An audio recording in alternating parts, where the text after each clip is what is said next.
Oh, okay. No. I had really nice.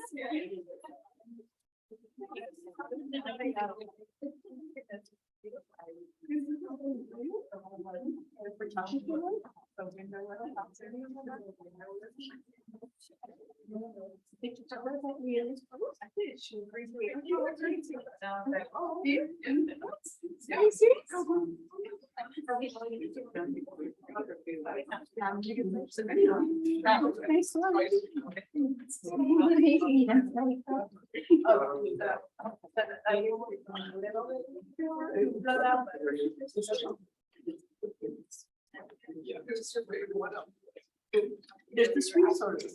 Yeah.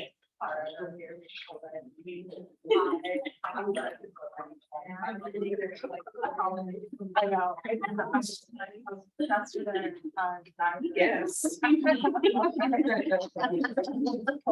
I mean, she. Oh, did I tell you? No. She's. Every show half. No.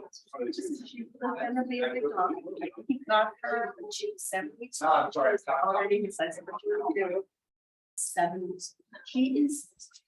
We've had her now 2 weeks. She's really big. She could be so big. There's yeah. Did you bring your board? And I'm just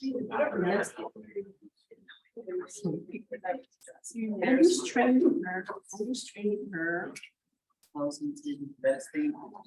Yes, he's been training. He's taught her to sit already and to give this off. She kind of does comics. Where she listens. She obviously.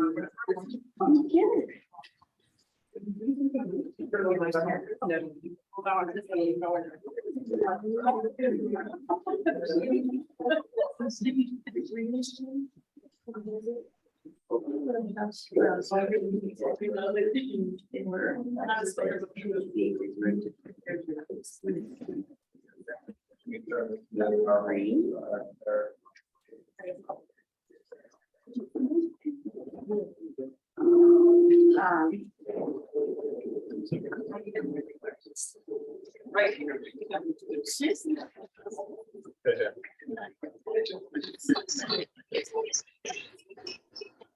I don't know, we'll see. I see Chen, but she's going to be giant. Yeah. That's what I did.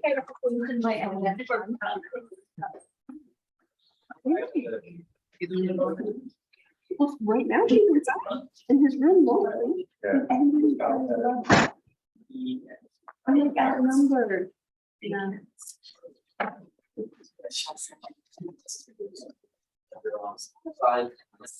Thank you. They were.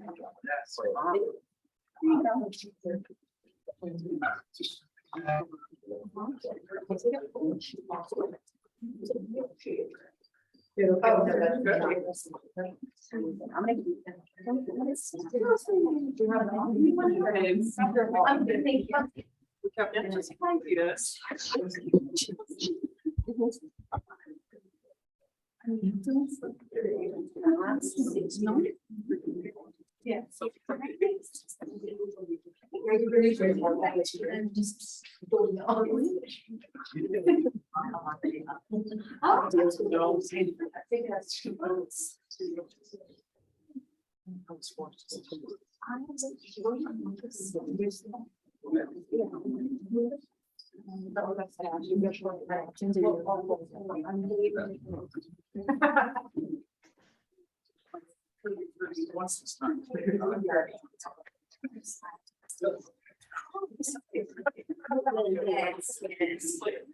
This is worse. That's true. Yeah. Oh, was the other one? Sorry.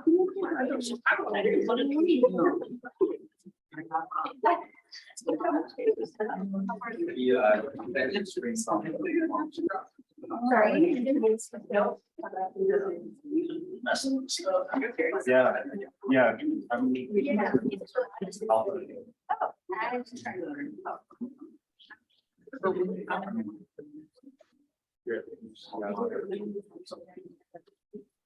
Yes. Oh. Right. Wow. It's all right.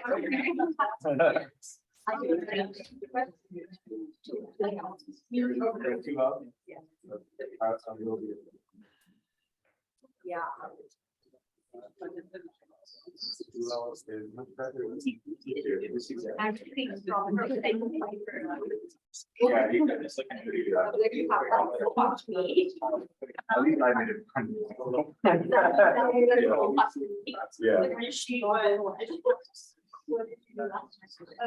Last call, I got that immigration plan.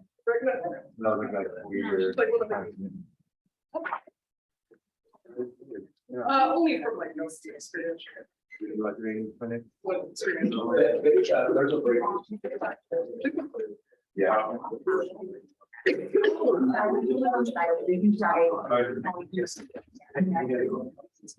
No, I like Simon. Yeah. It goes to my phone. It is.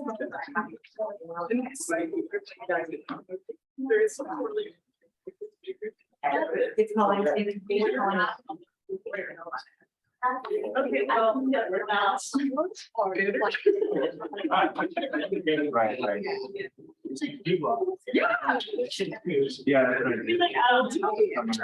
Small airs. So Jan, you're right about great. I don't know, I'm so scared. Jan, so there's. Hi, good morning, everybody. Thank you for your patience. We just had a few tech issues to work out there. My name is Naomi Gemmel. I'm a staff attorney with Neighborhood Legal Services of Los Angeles County. And I'm here with my colleague Jacob Zarefsky, who's our Equal Justice Works Disaster Resilience Fellow. So to get us started this morning, if anyone feels comfortable sharing, do you have any personal experience of being impacted by disaster, or do you have any family or friends who have? And if you're online, you can go ahead and enter your response in the chat. And if you're here in person, you can raise your hand. Yes, do you care to share which disaster it was? Well, one of my friends in Colorado, her house burned down. And she just recently, and she's been posting about her experience with not just the emotional impact, but the dealing with insurance and just all of that. And it's terrible. It's awful. Yeah, I'm sorry to hear that. Thank you for sharing. So home in Colorado that burned down. And in the back, did somebody raise their hand as well? What disaster, if you don't mind sharing? Okay. I mean, I was young, but we had a gas leak at our house as a result of the earthquakes. We had to evacuate. I know that my grandma, her whole apartment building, they were all displaced because there was irreparable damage to the building. So. Yeah, thank you so much for sharing. So the 1994 Northridge earthquake. I'm sorry to hear that. So today we're going to be just giving you an overview of the basics of disaster response, some of the main legal issues that we see arise. And then also, if you're interested in potentially volunteering, some ways that you can get connected and plugged in. So first of all, for those of you who are not familiar with Neighborhood Legal Services, we're a nonprofit law firm that works in Los Angeles County, and we serve moderate and low income clients, over 150,000 clients every year. Our disaster response began in 1971 with the Sylmar earthquake. And at this point, the response was on more of a disaster to disaster basis as needed. The 1994 Northridge earthquake was just brought up. NLS responded to that one, as well as Hurricane Katrina, along with partners. And then more recently, I'm sure many of you are familiar, the 2018 Woolsey fire that took place in the Malibu, Agora Hills, in the area we're in now, as well as some of the more recent Los Angeles fires. So one thing to keep in mind is previously disaster legal aid was set up to just respond as a disaster arose. But more recently, we're seeing that there is no set disaster season. So it's important to stay prepared at all times. And I think everybody can relate that the pandemic is an example of this. Climate change, there will be a panel later this afternoon talking about the impacts of climate change and heat-related events. There's also been a few disasters recently that are man-made that NLS has responded to. One of them is Cathay Manor. This is a apartment building that was 16 stories high, and mostly seniors, so in their 70s, 80s, 90s, who were in the building. The elevators broke down and the landlords were not fixing these elevators.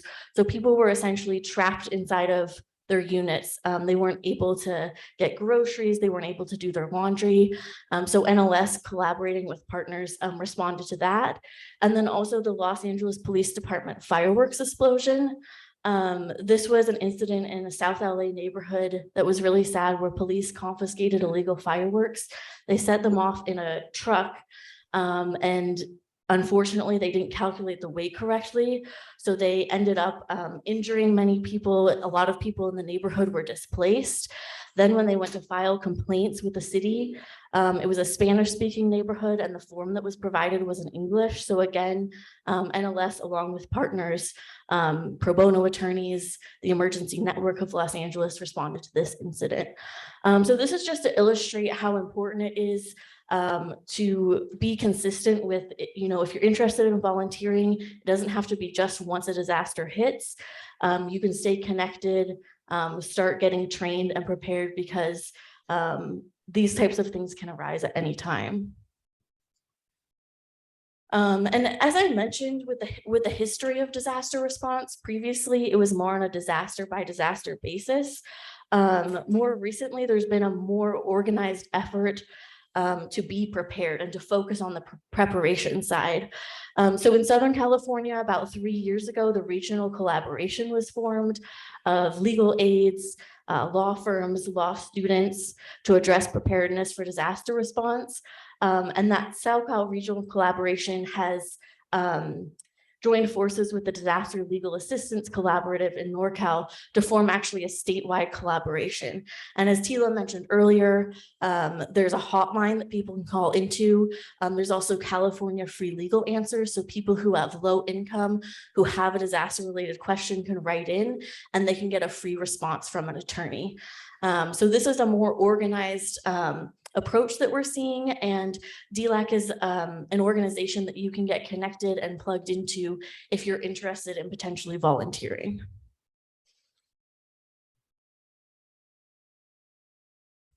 So just to discuss a little bit about why pro bono response is so important with disaster. Disasters have an unequal and devastating impact on low-income individuals and also people of color. And I'll talk a little bit more about that in a little. But having lawyers involved is really important to close that access to justice gap. Having people that are prepared right after disaster to make sure people can access FEMA applications if they need assistance with FEMA appeals, things like that. Having that extra support is critical. And one thing to note is, as far as volunteers, it's not just lawyers that are needed. It's also paralegals, people who can assist with translation, language access, law students. So this isn't limited to just attorneys. But pro bono really plays a critical role in whether or not people can access legal aid after disaster. So in our presentation today, we're going to be going over just a very high-level overview of emergency response immediately after disaster. We'll discuss a little bit more about what the role of pro bono can be in responding to disaster. Then my colleague Jacob is going to cover some of the different types of legal issues that we see arising, and also cover some practical tips. So just a little background as far as the main resources and the main players that come into play after disaster. The Stafford Disaster Relief and Emergency Assistance Act. This is the main federal statutory authority for disaster, especially as it pertains to FEMA response. I'm sure many of you are familiar with FEMA, the Federal Emergency Management Agency. They have an individual assistance program and policy guide online that outlines more details on how FEMA aid is distributed. Also the Small Business Administration. Some people might think of this more as business loans, but the SBA also actually offers loans to homeowners after disaster, and they have a standard operating procedure. After this session, there's another session on FEMA and SBA. So if you're interested in learning more in depth, feel free to attend that one. And then it takes a real collaboration between lawyers, voluntary agencies, government to respond to disaster. And this sequence of delivery, there's a more detailed chart in that program and policy guide that I mentioned online. But this just outlines right after disaster what the response looks like. So immediately after disaster, the two main responders are going to be voluntary agencies and then people reaching out to their insurance. So for voluntary agencies, people, they need access to basic things, medicine, food, shelter, and then people are also going to be looking to their insurance.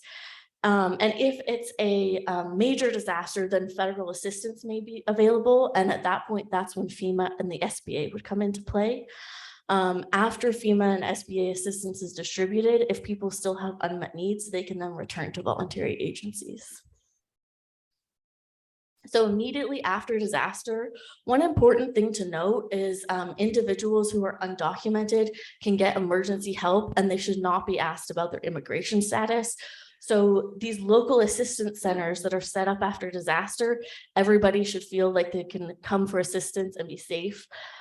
This is where nonprofits, different organizations all gather to assist with shelter, food, clothing, medical supplies, and access to any assistance that disaster survivors might need just in the aftermath immediately after. And as I mentioned, the local assistance centers, they connect survivors with support services. And if it's a disaster where there's a presidentially declared disaster, then FEMA and the SBA will get involved, at which point it will become a disaster recovery center. So essentially how it works is if the president approves a federal major disaster declaration, this with individual assistance, this activates direct financial assistance to survivors. And at that point, FEMA and the SBA would come in to the local assistance center, and it would now be called a disaster recovery center. And NLS staff and volunteers have attended these DRCs in the past, and this is a really important time when pro bono can be helpful. So assisting people with making sure they hit important deadlines, like that first deadline to get their FEMA application in. So the role of pro bono, it's really important to have volunteer attorneys, paralegals, law students, because it's a really complicated bureaucratic system trying to access aid after disaster. And a lot of times survivors are just trying to address their basic needs. So they might have lost all of their important documents that they need to submit an application. They might not have access to utilities, a computer, to log on to things. They've also just been through a trauma, and just to flag, there's going to be a session on trauma response after this, if you're interested on learning a bit more about that.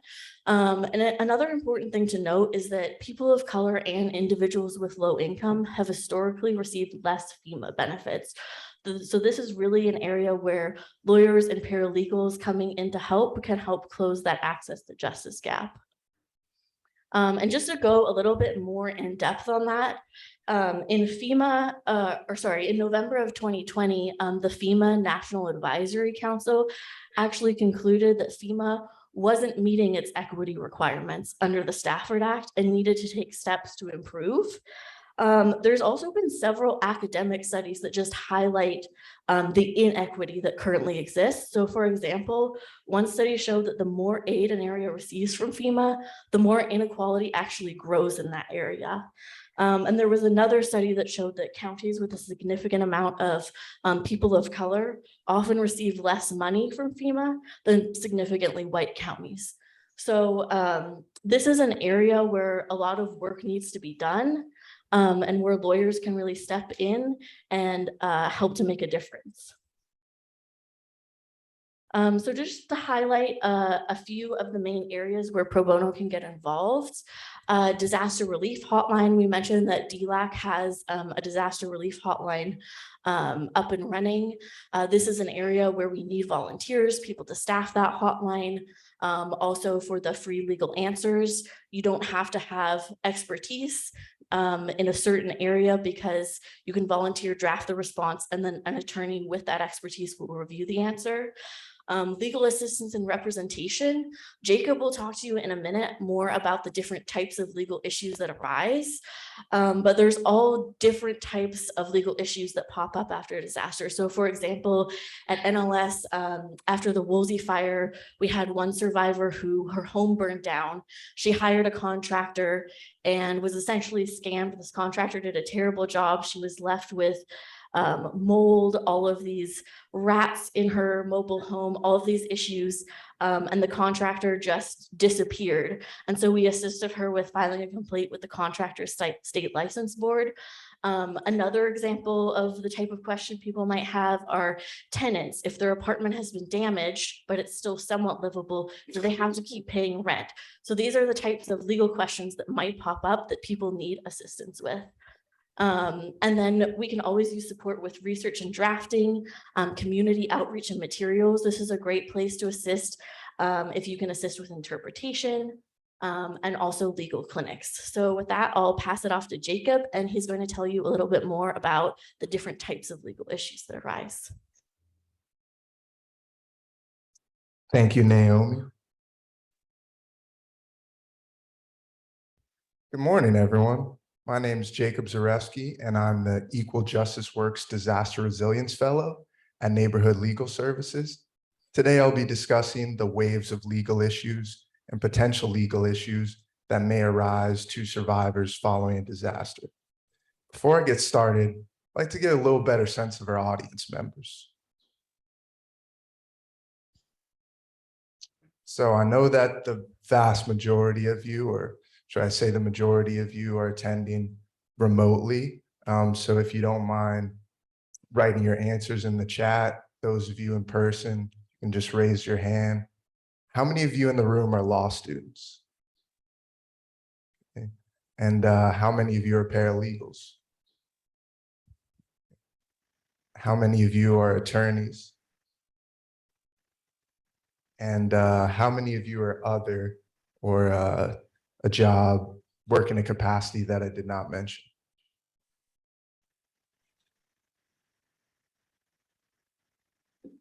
It's hard to tell from the chat exactly what those responses were, but so I'm also curious to know, how often do you encounter disaster-related issues in your work? And once again, those of you in the chat, if you can just type in your answers. Those of you in person, if you can raise your hand. So how many of you would say that you frequently encounter disaster-related issues in your work? And how many of you would say sometimes you experience? And how many would you say not at all? So you, in your opinion, you never encounter disaster-related issues in your work?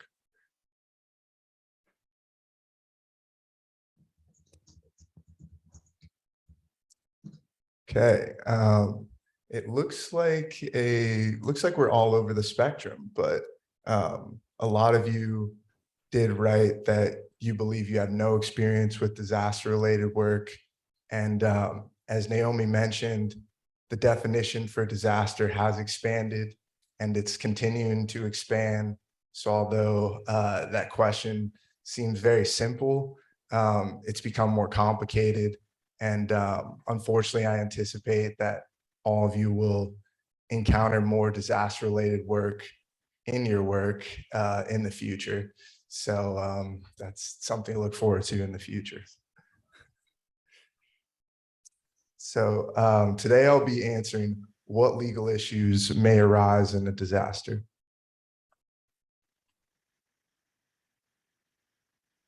As you can see, the waves of legal issues here compartmentalize them into 3 categories or 3 separate timelines: 1 to 6 weeks, 1 to 6 months, and 6 months to a year or several years. We found in our work that in the immediate week following a disaster, most of those affected, they're picking up the pieces, so to speak, they're assessing damage to property. So for the most part, these legal issues don't arise until a week after a disaster. And these problems that result, they can be short-term problems, they can be long-term problems. As you can see, there's a litany of issues that may arise. Let me talk about a little client story. We had a couple that was living in Woodland Hills, around 15 miles away from here. And this couple, they rented their home and they also operated a business out of their home. They sold party supplies online. And unfortunately, a few years ago, they were devastated by a wildfire. Their home was damaged and their business was affected. So just in this client story example, I know your thinking caps are probably on. You're thinking that the issues that they experienced involved housing law, employment law, insurance law, consumer law. So the list goes on and on.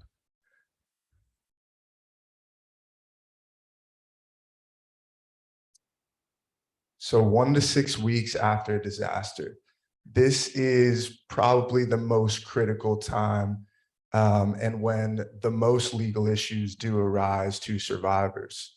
As a result, this is generally when survivors require the most aid and when volunteer work is needed the most.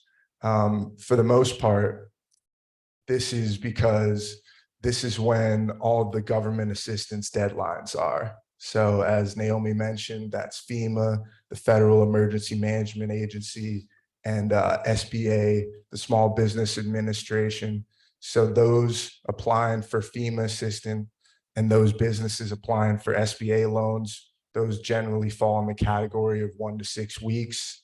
I won't get too into the weeds on what specifically that process looks like applying for FEMA aid, because I know there's a full presentation that goes into the details on how the procedure operates and what that looks like. This is also when a lot of workers' claims arise. So we've had some clients that they're outdoor employees and their employers are forcing them and have forced them to work while there was a recent wildfire and the smoke was considered hazardous. So that is illegal. That's known in the business as wildfire smoke standards. So that's where that may also arise. And going back to our couple, if they were selling party supplies and continuing to do their business, this is also when price gouging would arise. So 30 days after a state of emergency, I believe the cap is 10%. It's illegal for businesses to rise their prices to too high a degree. This is also when a lot of landlord-tenant issues will arise. So if they were tenants in their home and the home was damaged, who pays for that damage? Do they still have to pay rent? Is all of that, does the landlord pay for the repairs, or does the tenant pay for the repairs? So these are the type of issues that may arise. So 1 to 6 months after a disaster. This is generally when the FEMA process continues to go on. So hopefully by around the 60-day, 90-day mark, you have an idea of whether your FEMA application was approved or declined. And this is when the appeal process starts. Once again, there's a full presentation on FEMA application process, so I won't get too into the nitty gritty, but this is a very important time in the timeline, because this is when you want to stay in constant communication with FEMA and SBA and ensure that your application is on the right track. They might say that you're missing some critical documents, such as a title, such as a lease. So it's important to stay in communication with these agencies. Since you're dealing with a government bureaucracy, it can be difficult, can be frustrating. So you want to make sure and stay patient and stay in communication with them.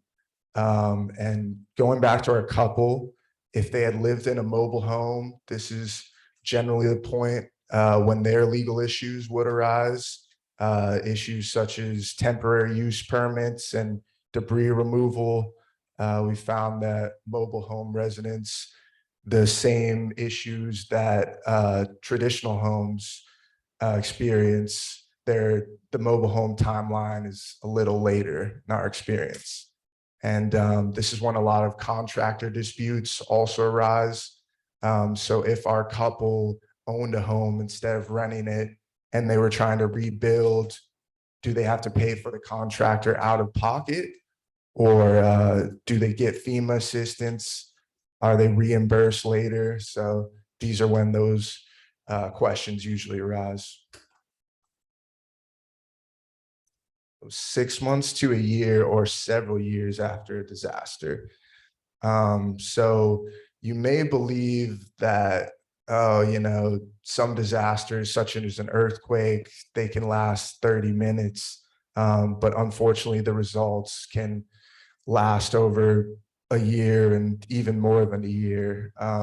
For example, as Naomi touched on, we're still dealing with clients that were impacted by the Woolsey fire. I believe that was late 2018. So as I mentioned, this is a lot of times a very long process. Legal aid organizations, the grant funding process generally takes at least 6 months. So, this is all to say that you have to remain patient. And 6 months to a year, this is also when a lot of tax implications come up. For example, with the COVID relief, we all know how long that process took. And this is when businesses are trying to discover what can they write off, what sort of federal disaster relief is being given. So this is when a lot of tax implications are made. And, this demonstrates that this work, it's not solely for litigators in the attorney space. There's also a lot of transactional work as well. So moving on. So now I'll be discussing practical tips to assist survivors following disaster. So dealing with a trauma. Once again, I won't get too into the weeds. We have a full presentation on trauma-informed lawyering later today that I encourage you all to attend. But just real quick, dealing with trauma, obviously disasters, they're traumatic events. So when you're assisting, when you're volunteering with these survivors, it's imperative to be patient, kind, supportive. You want to be empathetic. with the difficult circumstances that they're dealing with. You want to listen, and you don't want to press too hard. It's important to understand that their memory is likely affected. So their belief of what occurred to them, it's likely parts of their memory are blacked out. So it's important to understand that and take that into account. And of course, you don't want to make any promises that you can't keep, but you want to be as honest and transparent as possible. And as always, be patient, kind, and supportive.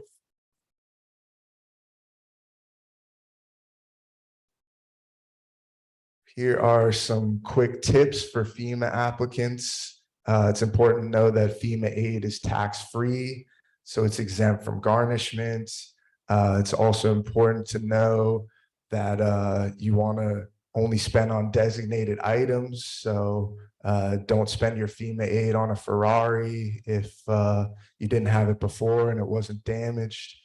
And you always want to keep receipts, keep leases, those important documents such as title to prove that the aid that you're trying to recover for the things that you own, that you did in fact own it. So it's always important to keep those documents and make copies of those documents if you're worried that they may get damaged or lost. And as always, remember to stay in constant communication with FEMA and SBA throughout the whole process. Continue to go online and check the status of your application, make sure that everything's in order. That's always very important. Finally, how to get involved.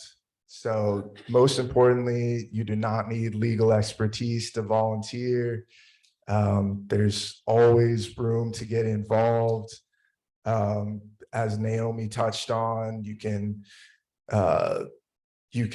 listen in and answer calls on the hotline.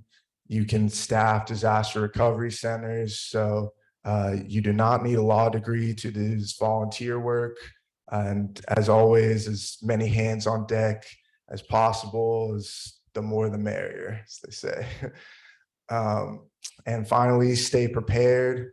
So there are no disaster seasons anymore, unfortunately.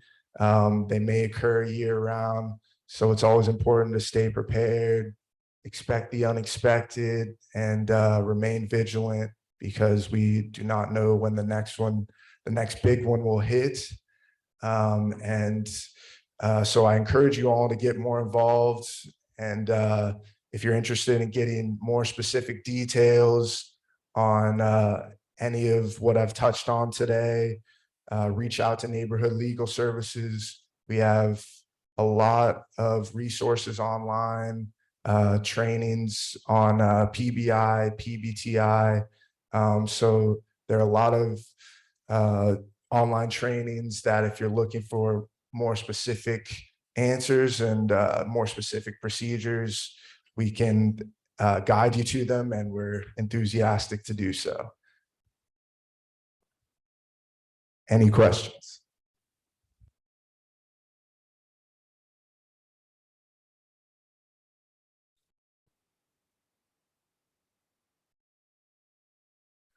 Will the recording of this presentation be available afterwards? Yes.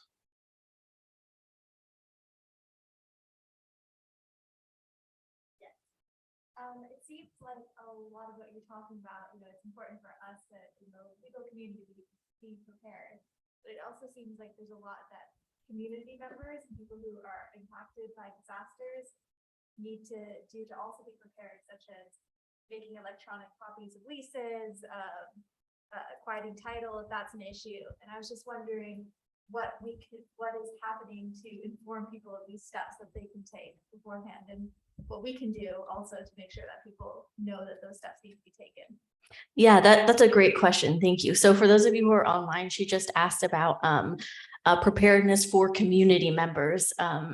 And I know NLS has some resources available online. So for example, flyers that outline, here are 5 tips for how community members can stay prepared.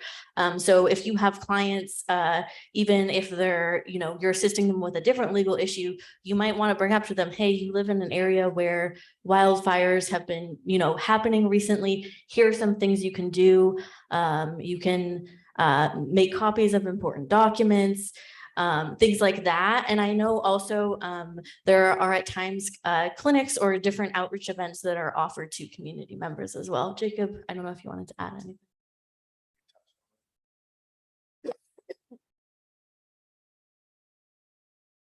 Yes. On your list of issues for 6 months to several years, my experience over the years has been that the contractor fraud issues and contractor fraud cases go on for years and in large volume, sadly, but that's a real area to prepare for and to be prepared to handle those cases in the long term, long after the spotlight moves on to other things, that those cases will continue for a long time. Yes, thank you. So for those of you who are online, he just mentioned, brought up a great point that contractor fraud issues are a significant issue and one that often lasts years after disaster. So that's definitely something that we've seen with our clients at NLS. With Woolsey survivors, Jacob mentioned that was, I believe, fall of 2018. And even within this past year, we've still been assisting clients with that issue.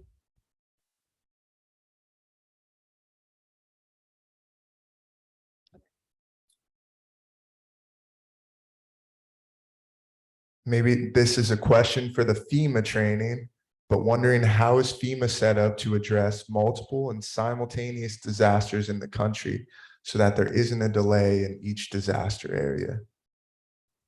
It's a great question. I mean, I know that there are local district offices that coordinate both on the local, state, and also obviously on the federal level to ensure that funding is there and that the municipalities, whoever is the governor in that state and the federal money, they pool their resources and they don't, spend on something twice, for example.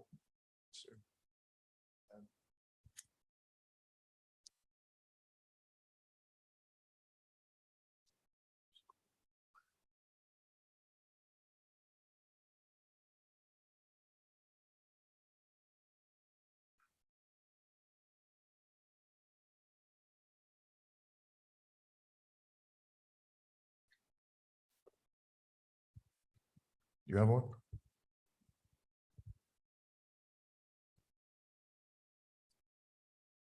So one person asked for volunteer work, is there a minimum amount of time that has to be spent? So how much volunteer work has to be done? And the answer is that it's different for everyone. So essentially however much time you can volunteer, you should. So there's no limit, there's no minimum, and there's no maximum as far as volunteer work. Yes, question in the back. It was mentioned at the beginning of the presentation about the disaster recovery centers being set up if there's like a presidential, I don't know, declaration of a national disaster. What standard is applied to trigger that kind of response? Like, is it a minimum number of people that have to be affected for that to go into effect? I'm just curious, how big does a disaster have to be for that response to occur? I believe it's all in the president's discretion. Since FEMA is run by the executive branch. A lot of time it is subjective, what is classified as federal disaster declaration.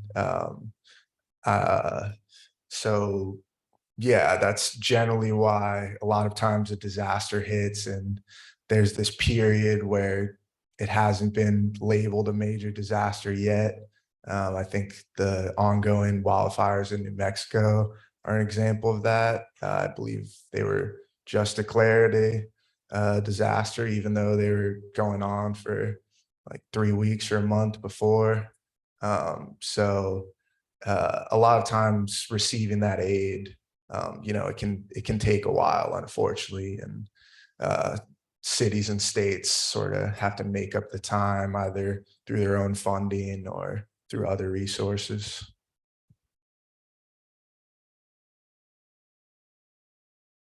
Is there volunteer opportunities for transactional lawyers? So like, let's say if I don't want to do immediate representation of clients, litigation or anything of that nature, is any transactional work that Yes, definitely. So this is something we've used pro bono for NLS.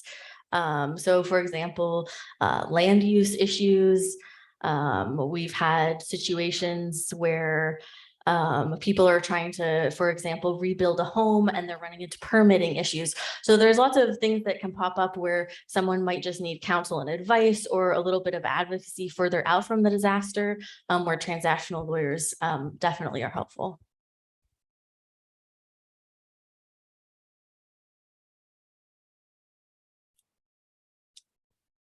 Someone on the chat is asking, you stated that the video recording would be made available.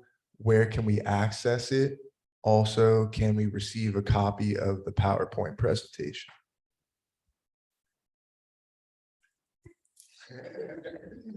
I'm not entirely sure where they're posting it, but I'm sure we'll be able to find out for you. And definitely, yes, we can send out a copy of the PowerPoint.